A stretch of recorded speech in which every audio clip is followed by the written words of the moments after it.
Governor Bryant signed the Literacy-Based Promotion Act into law in 2013. The purpose of the Literacy-Based Promotion Act is to eliminate social promotion and to ensure that our third grade students are prepared for fourth grade reading instruction. The Mississippi Department of Education responded to the specifications of this law by providing professional development to teachers, but also providing literacy coaches to work in our lowest performing schools in the state. The data indicated that Key Elementary was one of our lowest performing schools as it relates to third grade student performance. So a literacy coach was placed in Key. Since 2013, we have seen sustainable growth at Key Elementary School, where we see our evidence of our best practices that are put in place. We see our teachers who are now becoming teacher leaders, and they're able to lead our professional learning communities. And we also see an improvement in our data and the different types of discussions that our administrator is having with teachers, but also the discussions that our teachers are having with their students as it relates to meeting their goals.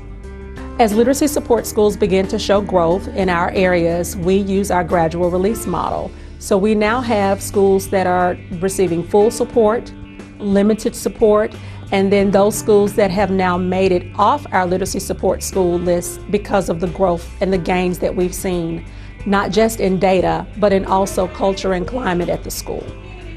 Key Elementary in Jackson is one of 9 schools in the state that have demonstrated that sustainable growth, and therefore this year was removed from our literacy support school list. Those coaches, actually came in to assist, providing several professional development with teachers, and then coming back to see if those best practices were in place when they came back. So it was like a teach you and then come back to see if you're monitoring to see if these actual professional developments are actually being implemented. Everything is data driven. Everything that we do is, like I said, data driven. We have data all across the building. From the students even know the data.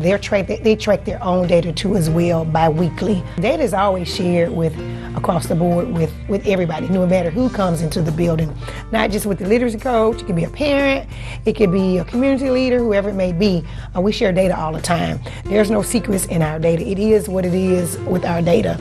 What we do as coaches to really build the relationship with the teachers and the rapport with the teachers, what we really do is we come in and observe. And our first observations, we make sure that we leave positive notes about the positive things that we're seeing going on. Once we do that, we also meet with the teachers in the beginning of the year PLC.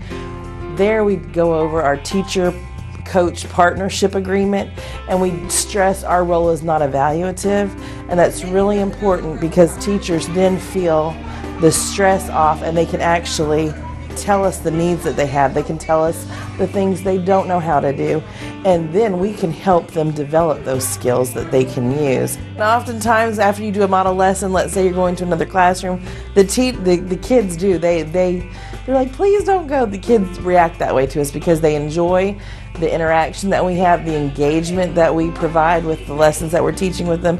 The kids really enjoy being part of the process as well. She came in, she created a rapport with them as well. She made sure that she was welcoming and inviting to them, and they were also happy to see a new face in the classroom. I do believe having a literacy coach is a form of professional development. She came in, she made sure we had resources that we need. She was able to come in and co-teach. She was able to give positive feedback and constructive criticism. She also came in and provided us with the resources that we needed to help the students, those who were struggling as well as those who were more advanced. We provide literacy support for kindergarten through third grade teachers. However, if there's pre-K or 4th and 5th in the building, if we're doing something that they would benefit from, whether it be a professional development on a particular strategy like closed reading, something they would benefit from, we definitely invite them to participate in it. Because if it's something that would be beneficial to them, we definitely want to provide it for them. There was progress made, not in just our ELA block. We also noticed changes with math, social studies, and science just across the board, because one thing I personally believe is you first learn to read and then you read to learn. You cannot do a math problem or understand a math problem or comprehend it if you cannot read it. Same thing with science and social studies. We did integrate science and social studies. into reading. That's where that reading informational piece comes from. So we did see improvements there. And whether the literacy coach was here or not, we were able to, remain in constant contact at all times, whether it was through phone or email. Anytime we needed help with anything or had questions, they were open to helping. As far as having the literacy coach in the classroom, I was comfortable with it. I feel that anybody that's willing to come in and help and give me some expertise on ways that I can reach my scholars is always great. The literacy coach and myself, we would sit down and look at the data together and kind of see where the students grew and what skills we may need to go back over, and then we would come up with a game plan for reaching those skills with the students the next go round. The culture of the school is everybody helps everybody. Our motto is we're AEIOU, academic excellence is our ultimate goal, and everybody is somebody at our school. So that means that nobody is left behind on with teaching and learning.